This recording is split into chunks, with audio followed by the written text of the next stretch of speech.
Hello and welcome back to Simple Step Tutorials. In today's quick and easy guide, I'll show you how to add headers and footers in Microsoft Word.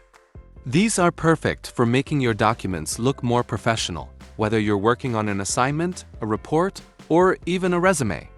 Let's get started. Step 1. Open your document.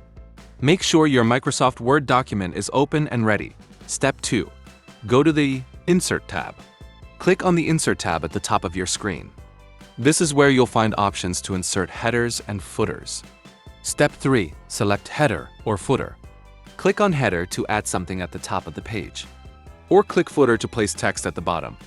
Word will give you a few built-in designs. Choose one you like. Step 4. Type your text. You can now type anything you want. Your name, the document title, or the date. If you want page numbers, don't worry. We'll cover that in the next step. Step 5. Add page numbers. Optional. Still on the Insert tab, click Page Number. Choose where you'd like the numbers to appear, top right, bottom center, etc. Step 6.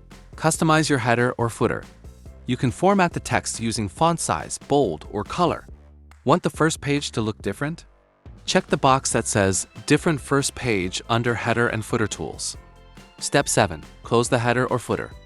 Once you're done, click Close Header and Footer in the toolbar, or simply double-click anywhere in the main document body. And that's it, super simple. Headers and footers are a small touch that can make a big difference.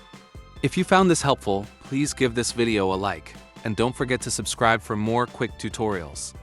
Next up, I'll show you how to add a watermark in Word. See you there.